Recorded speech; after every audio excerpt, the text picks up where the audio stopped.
to the engineer who's back in the turn, and who we thought would find us highly amusing, quickly swiveled his head around, and his face, which was a paper white mask of evil, sang us a song. Turn around, turn around.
There are certain themes of which the interest is all-absorbing, but are too entirely horrible for the purposes of legitimate fiction.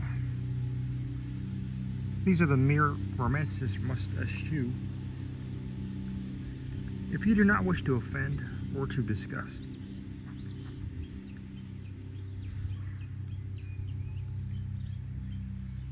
They are with propriety handled only when the severity and the majesty of truth sanctify and sustain them. We thrill, for example, with the most intense of quote-unquote pleasurable pain over the accounts of the passage of Beresina, of the earthquake at Lisbon, of the plague at London, of the massacre of St. Bartholomew, or the stifling of the 123 prisoners in the black hole at Calcutta.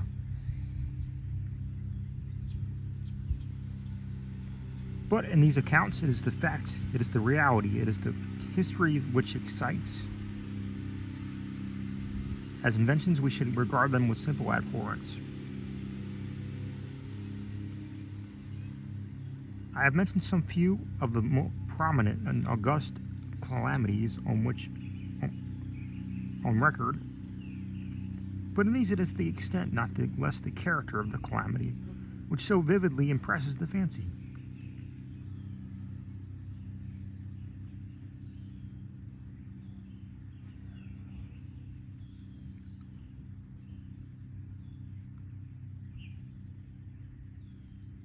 I need not remind the listener that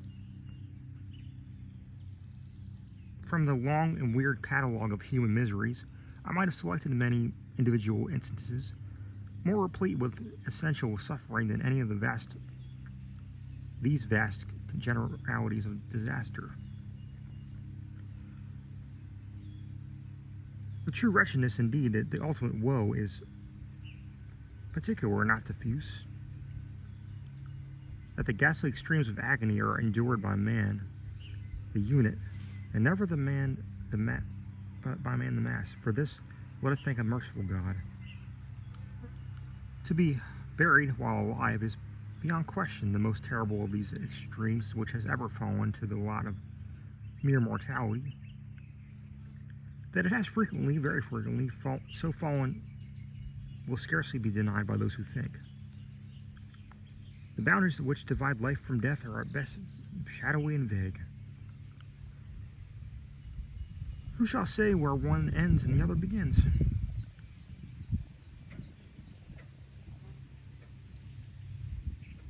We know that there are diseases in which occur as total cessations of all the apparent functions of vitality, and yet in which these cessations are merely suspensions, properly so called.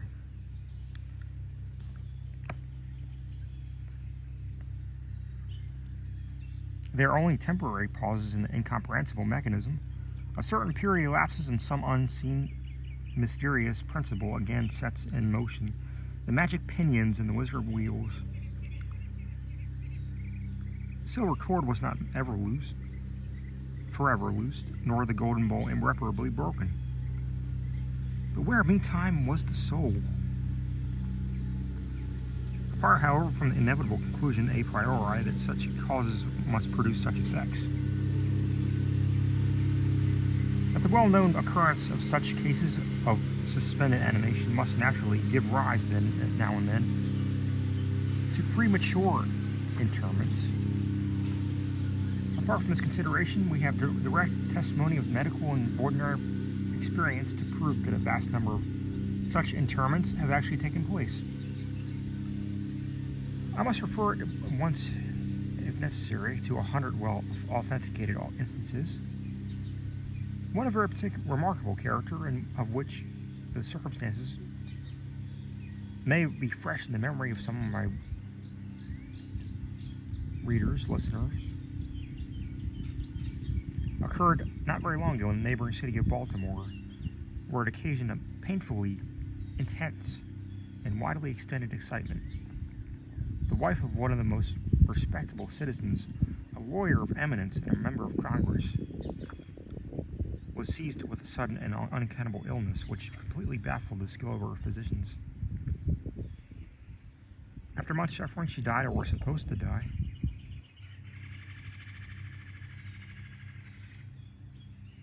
No one suspected, indeed, or had reason to suspect, that she was not actually dead. She presented all the ordinary appearances of death. The face assumed the usual pinched and sunken outline. The lips were of the usual marble pallor. The eyes were lustreless. There was no warmth. Pulsation had ceased. For 3 days the body was preserved and unburied, during which it acquired a stony rigidity. The funeral, in short, was hastened on account of the rapid advance of what was supposed to be decomposition. The lady was deposited in her family vault, which for 3 subsequent years was undisturbed. At the expiration of this term, it was opened for the reception of a sarcophagus. But alas, how fearful a shock awaited the husband, who personally threw open the door. As its portal swung outwardly back, some white apparelled object fell rattling within his arms.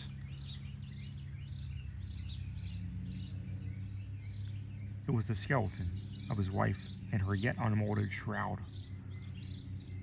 A careful investigation rendered it evident that she had revived within 2 days after her entombment, that her struggles within the coffin had caused it to fall from a ledge or a shelf to the floor, where it was so broken as to permit her escape. A lamp, which had been accidentally left full of oil within the tomb, was found empty. It might have been exhausted, however, by evaporation. On the uppermost of the steps which led into the dread chamber was a large fragment of the coffin, with which it seemed that she had endeavored to arrest attention by striking the iron door. While thus occupied, she probably swooned or possibly died through sheer terror, and in falling her shroud became entangled in some ironwork which protected interiorly. Thus she remained, and thus rotted erect.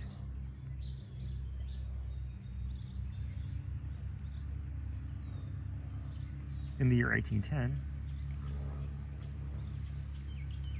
a case of living inhumation happened in France, attended with circumstances which go far to warrant the assertion that truth is indeed stranger than fiction.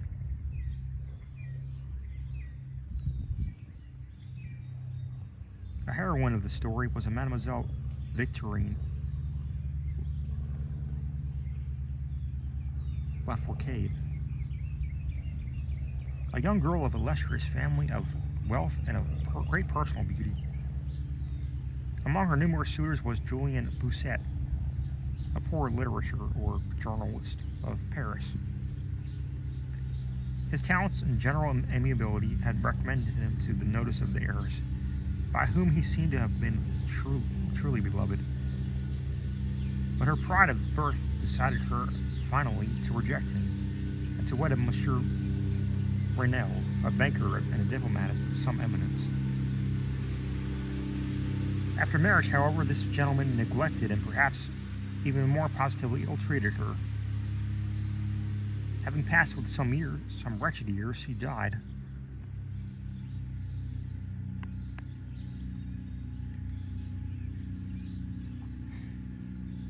At least her condition was so closely resembled death so as to deceive everyone who saw her.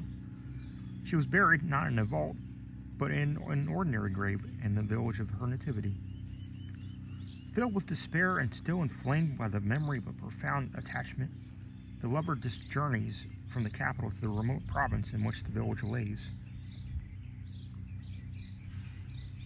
with the romantic purpose of disinterring the corpse and possessing himself of its luxuriant tresses. He reaches the grave. At midnight he unearths the coffin, opens it, and is in the act of detaching the hair when he is arrested by the unclosing of the beloved's eyes. In fact, the lady had been buried alive. Vitality had not altogether departed, and she was aroused by the caresses of her lover from the lethargy which had been mistaken for death. He bore her frantically to his lodgings in the village. He employed certain powerful restoratives, suggested by no little medical learning. In fine, she revived. She recognized her preserver. She remained with him until, by slow degrees, she fully recovered her original health. Her woman's heart was not adamant, and this last lesson of love sufficed to soften it. She bestowed it upon Bousset. Bousset.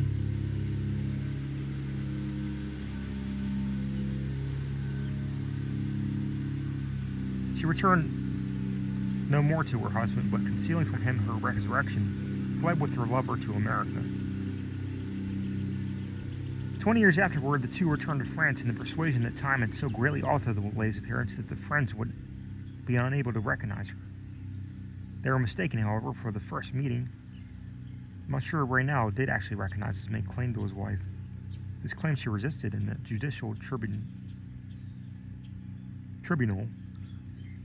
sustained her in her resistance, deciding that the peculiar circumstances with the long last of the years had extinguished not only equitably but legally the authority of the husband.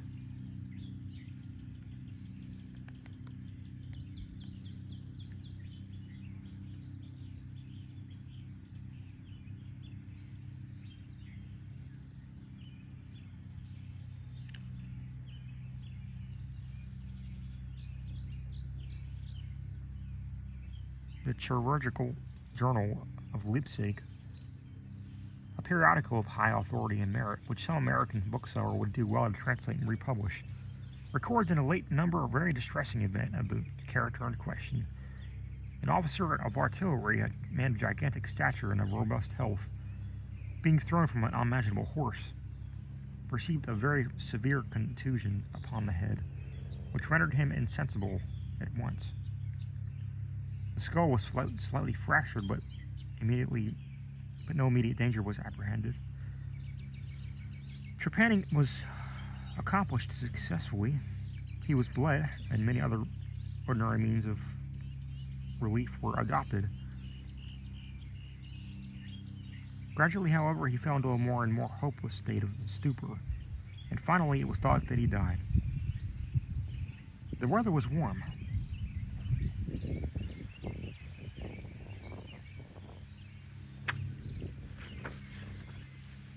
And he was buried with indecent haste in one of the public cemeteries.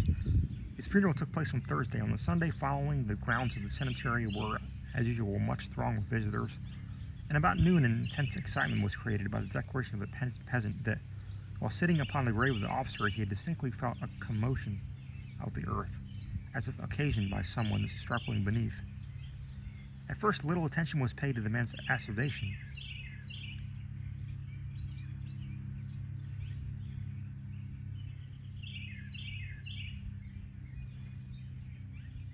But his evident terror and the dogged obstinacy with which he persisted in his story had at length their natural effect upon the crowd.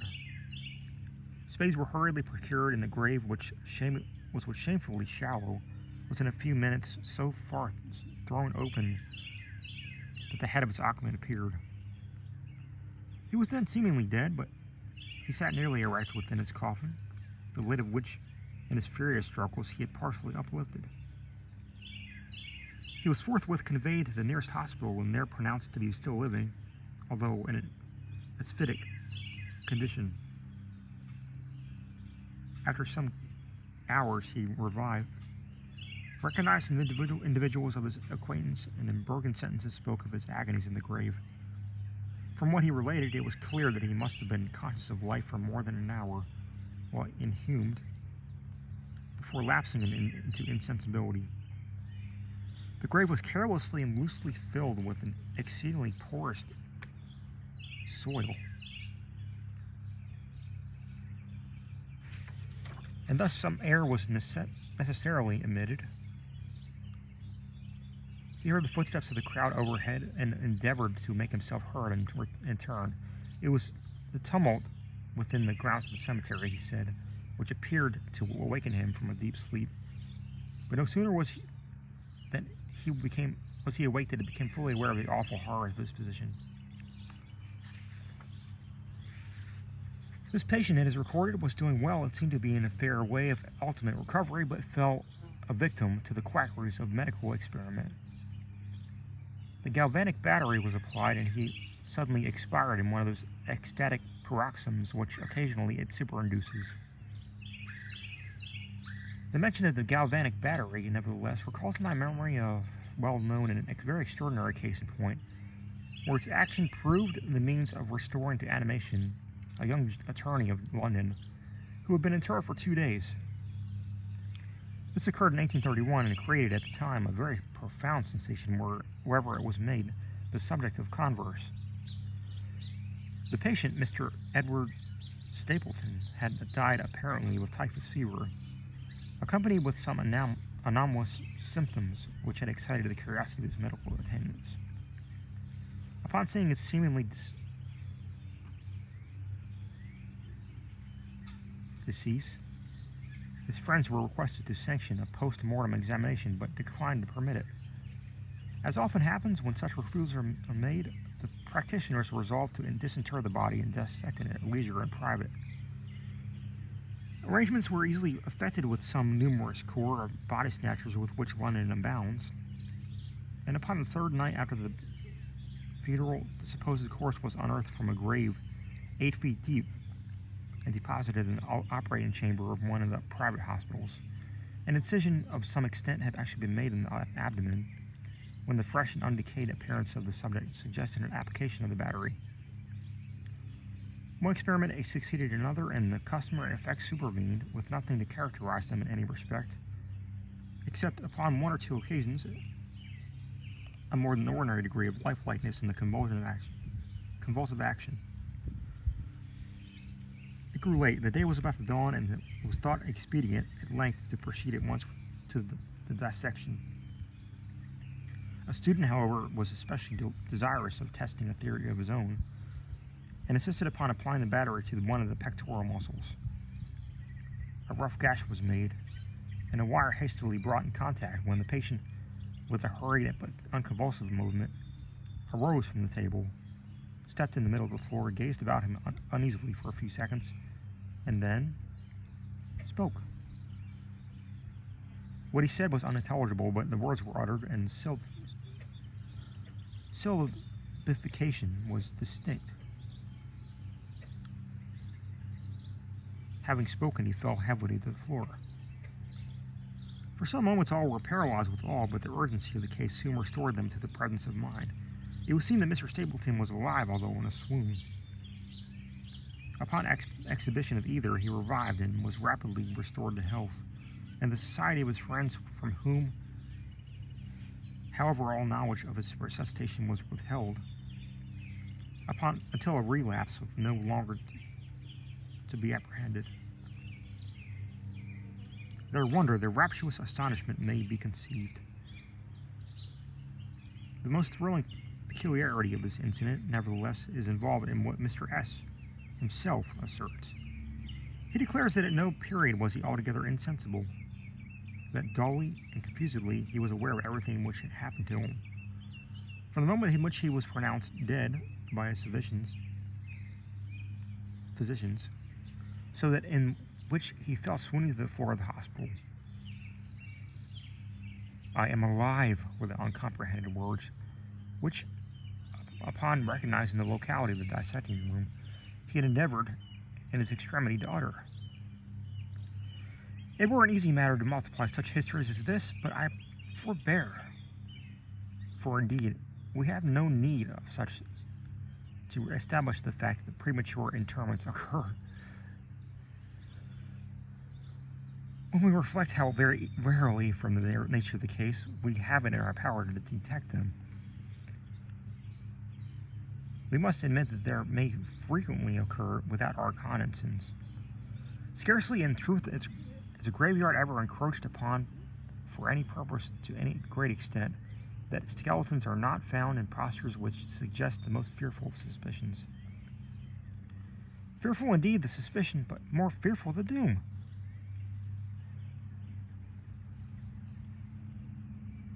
It may be asserted without hesitation that no event is so terribly well adapted to inspire the supremeness of bodily and of mental distress as its burial before death.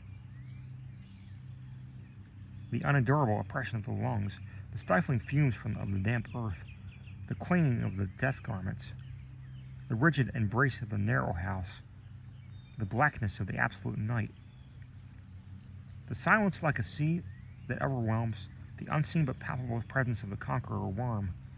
These things, with the thoughts of the air of grass above, with memories of dear friends who would fly to save us, if but informed of our fate, and with consciousness of this fate, that they can never be informed.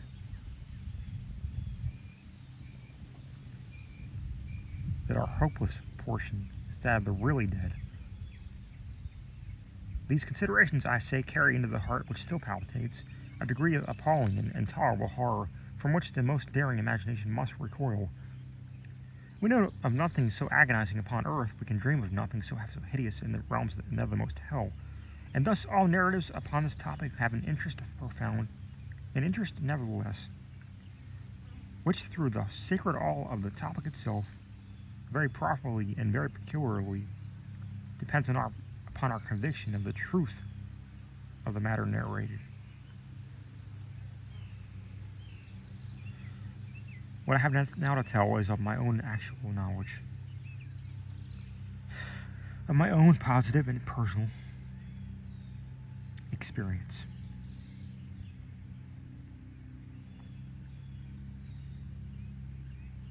For several years, I have been subject to attacks of the singular disorder, which physicians have agreed to term catalepsy. In default of a more definitive title, although both the immediate and predisposing causes, even the actual diagnosis of this disease, are still mysterious, its obvious and apparent character is sufficiently well understood. Its variations seem to be chiefly of degree. Sometimes the patient lies for a day only, and even for a short period, even in a species of exaggerated lethargy. He is senseless and externally motionless, but the pulsation of the heart is still faintly perceptible. Some traces of warmth remain. A slight color lingers within the center of cheek, and upon application of a mirror to the lips, we can detect a torpid, unequal, and vacillating action of the lungs.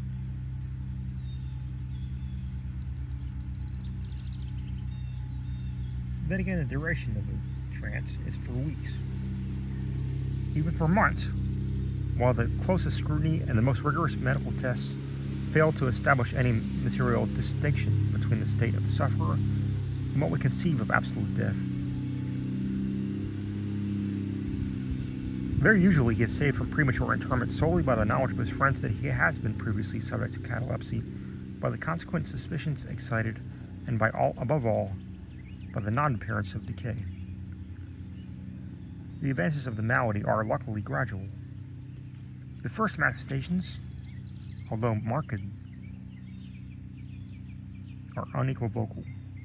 The fits grow successively more and more distinctive, and endure each for a longer term than the preceding. In this lies the principal security from inhumation. The unfortunate whose first attack should be of the extreme character, which is occasionally seen, would almost inevitably be consigned alive to the tomb. My own case differed in no important particular from those mentioned in medical books. Sometimes without any apparent cause I sank little by little into a condition of semi-syncope or half-swoon. In this condition, without pain, without ability to stir, and without, or strictly speaking, to think, but with a dull, lethargic consciousness of life and of the presence of those who were surrounding my bed, I remained until the crisis of the disease restored me suddenly to perfect sensation. At other times I was quickly and impetuously smitten. I grew sick and numb and chilly and dizzy, and so felt prostrate at once.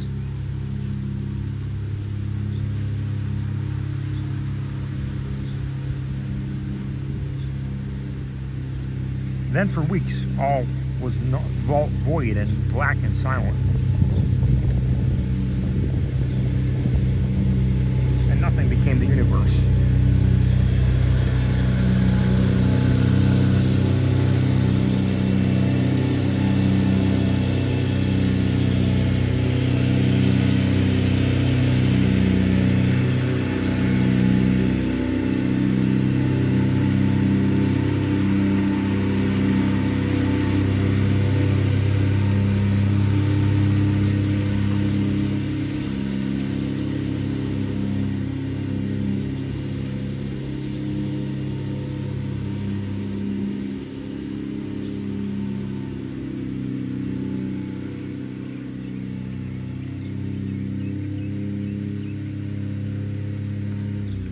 Total annihilation could be no more. From these latter attacks I awoke, however, with the gradation slow in proportion to the suddenness of the seizure, just as the day dawns to the friendless and houseless beggar roams the streets throughout the desolate winter night. Just so tardily, just so warily, just so cheerily came back the light of the soul to me.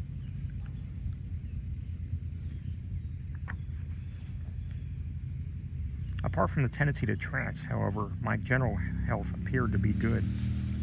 Nor could I perceive that it was at all affected by the one prevalent malady, unless indeed an idiosyncrasy in my ordinary sleep may be looked upon as superinduced. Upon awaking from slumber, I could never gain at once thorough possession of my senses, and always remained for many minutes in much bewilderment and perplexity. In the mental faculties in general, but memory in especial being in a condition of absolute abeyance. In all that I endured, there was no physical suffering, but of moral distress and infinitude. My fancy grew charnel. I talked, quote, of worms, of tombs, of epitaphs, unquote. I was lost in reveries of death, and the idea of premature burial held continual possession of my brain. The ghastly danger to which I was subjected haunted me day and night. In the former, the torture of meditation was excessive, and the latter, supreme. When the grim darkness overspread the earth, then, with every horror of thought, I shook.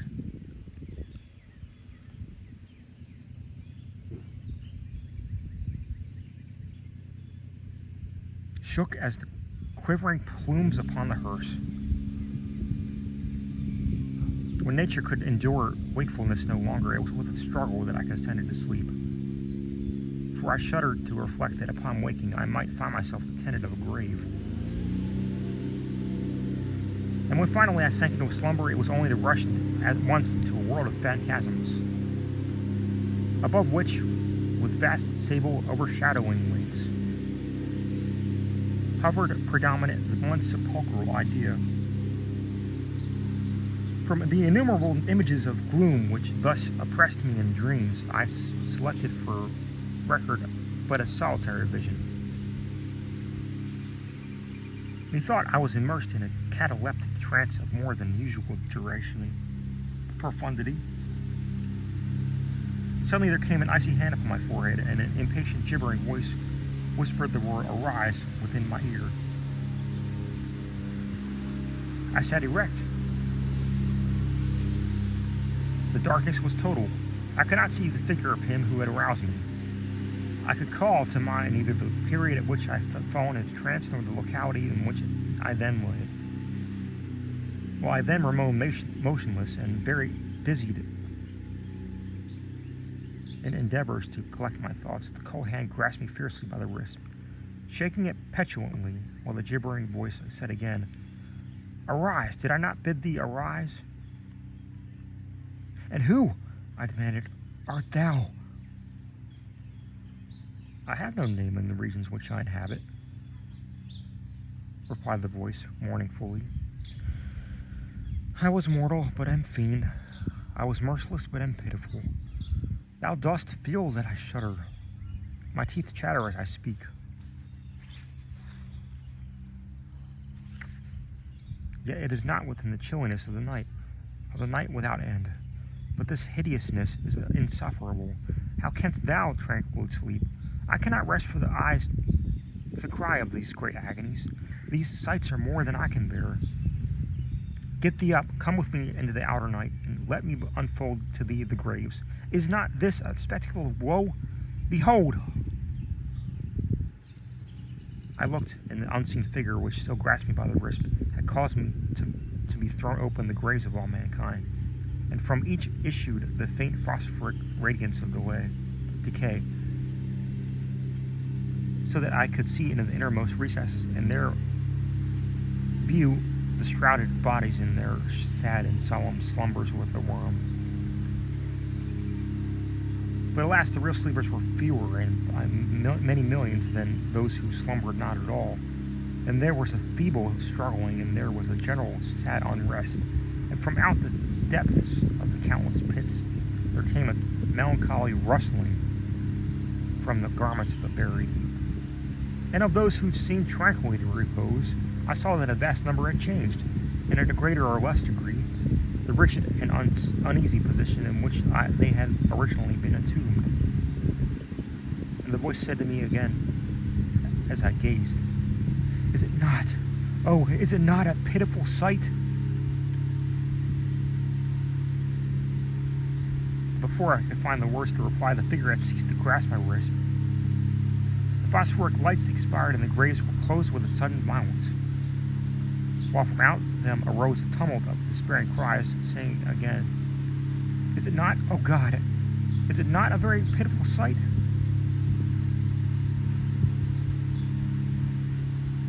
Fantasies such as these, presenting themselves at night, extended their terrific influence far into my waking hours.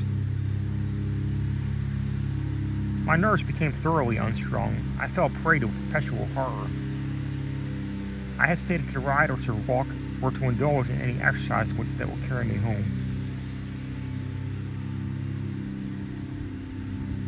From home. In fact, I was no longer dared to trust myself out of the immediate presence of those who were aware of my proneness to catalepsy, lest falling into one of my usual fits, I should be buried before my real condition could be ascertained. I doubted the care, the fidelity of my dearest friends. I dreaded that in some trance of a more than customary duration,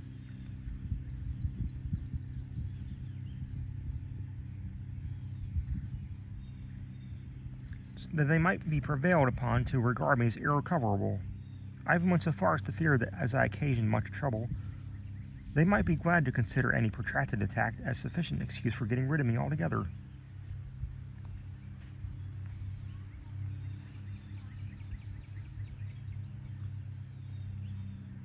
It was in vain that I endeavored to reassure me by the most solemn promises. I exacted the most sacred oaths that under no circumstances they would bury me until decomposition had so materially advanced as to render further preservation impossible.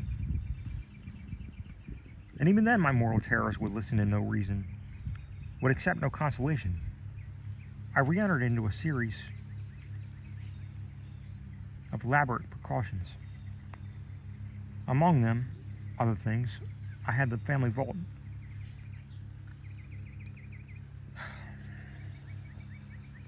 So remodeled as to admit of being readily opened from within. The slightest pressure upon a long lever that extended far to the tomb would cause the iron portals to fly back. There were arrangements also for the free admission of air and light and convenient receptacles for food and water within immediate reach of the coffin intended for my reception. This coffin was warmly and softly padded and was provided with a lid fashioned upon the principle of the vault door, with the addition of springs so contrived that the feeblest movement of the body would be sufficient to set it at liberty. Besides all of this, there was suspended from the roof of the tomb a large bell, the rope of which it was designed should extend through a hole in the coffin, and be so fastened to the hands of the corpse. But alas, what avails the vigilance against the destiny of man? Not even these well-contrived securities suffice to save from the uttermost agonies of the living inhumation. A wretch to these agonies foredoomed. There arrived an epoch, as often before there had arrived, in which I found myself emerging from total unconsciousness in the first feeble and indefinite sense of existence. Slowly, with a tortoise gradation, approached the faint gray dawn of the cycle day. A torpid uneasiness, an apathetic endurance of dull pain. No care, no hope, no effort. And then after a long interval, a ringing in the ears, then after a lapse still longer, a prickling or tingling sensation in the extremities.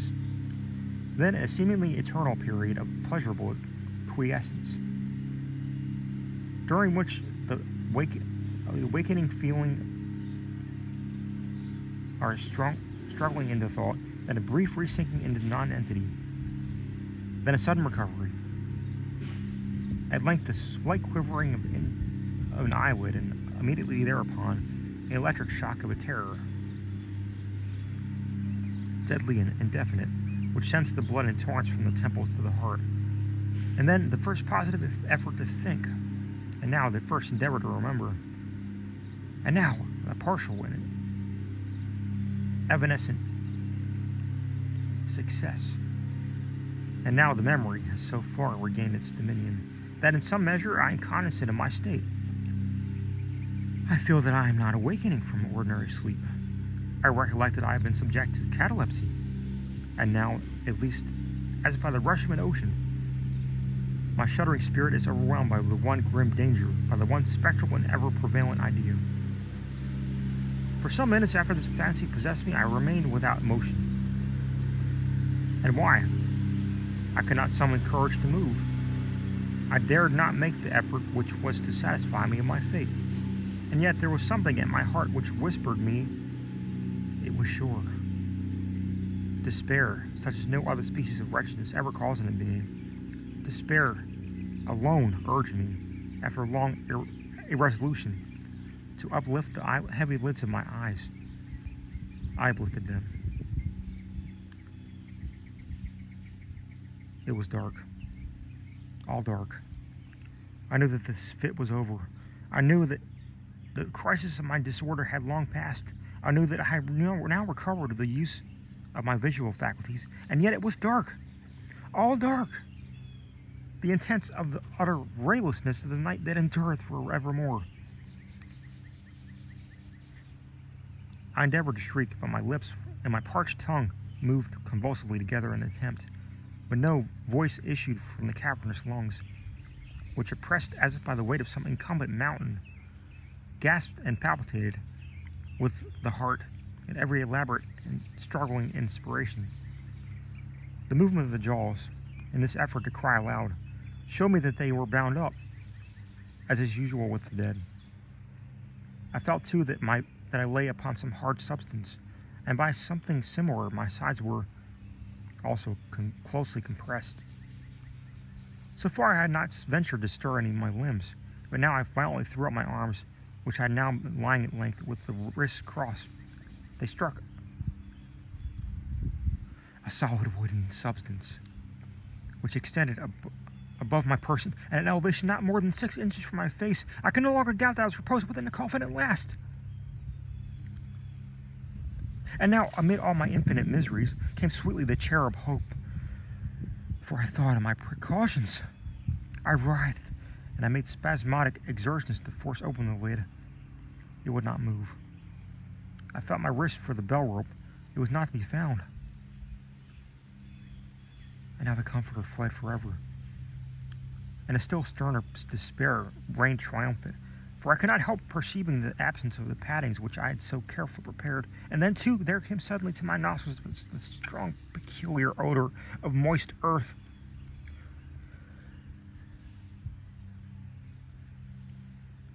The conclusion was irresistible. I was not within the vault. I'd fallen into a trance while absent from home, while among strangers, when or how, I could not remember.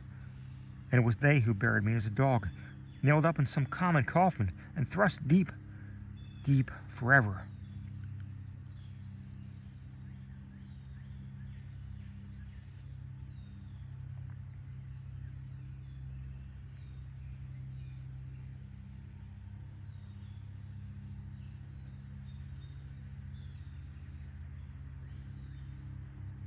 Into some ordinary and nameless grave. As this awful conviction forced itself, thus in the innermost chambers of my soul, I once again struggled to cry aloud, and in the second endeavor succeeded. A long and wild and continuous shriek or yell of agony resounded through the realms of the subterranean night. "Hello, hello there," said a gruff voice in reply. "What the devil's the matter now?" said a second. "Get out of that," said a third. "What do you mean by howling in that air kind of style like a catty mount?"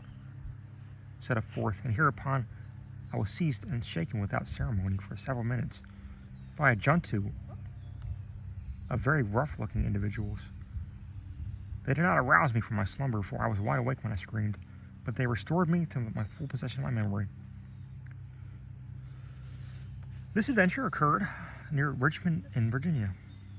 Accompanied by a friend, I proceeded upon a gunning expedition some miles down the banks of the James River. Night approached, and we were overtaken by a storm. The cabin of a small sloop lying at anchor in the stream and laden with garden mold afforded us the only available shelter. We made the best of it and passed the night on board. I slept in one of the only 2 berths in the vessel. The berths of a sloop of 60 or 70 tons need scarcely be described. That which I occupied had no bedding of any kind. Its extreme width was 18 inches. The distance of its bottom from the deck overhead was precisely the same. I found it a matter of exceeding difficulty to squeeze myself in. Nevertheless, I slept soundly, from the whole of my vision, for it was no dream, and no nightmare, arose naturally from the circumstances of my position, and from the ordinary bias of thought,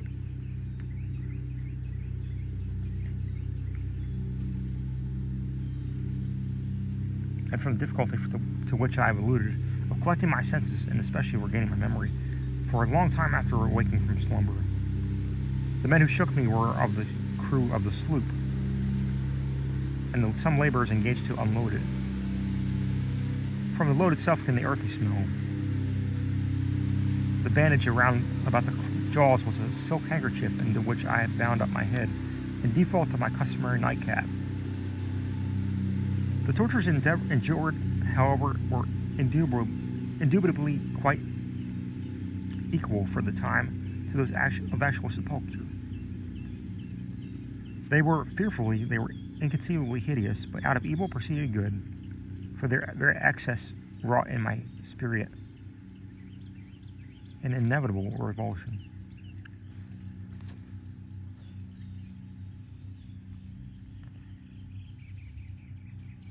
My soul acquired tone, acquired temper. I went abroad. I took vigorous exercise. I breathed the free air of heaven. I thought upon other subjects than death. I discarded my medical books. Buchanan, I burned. I spread no night thoughts, no fustian about churchyards, no bugaboo tales, such as this. In short, I became a new man. I lived a man's life. From that memorable night, I dismissed forever my charnel apprehensions, and with them vanished the cataleptic disorder, of which perhaps they had been less the consequence than the cause. There are moments when, even to the sober eye of reason, the world of our sad humanity may assume the semblance of a hell. But in the imagination of man, there is no Carathis to explore with impunity its every cavern. Alas, the grim legion of sepulchral terrors cannot be regarded as altogether fanciful, but like the demons in whose company Afrasiab made his voyage down the Oxus. They must sleep, or they will devour us. They must be suffered to slumber, or we perish.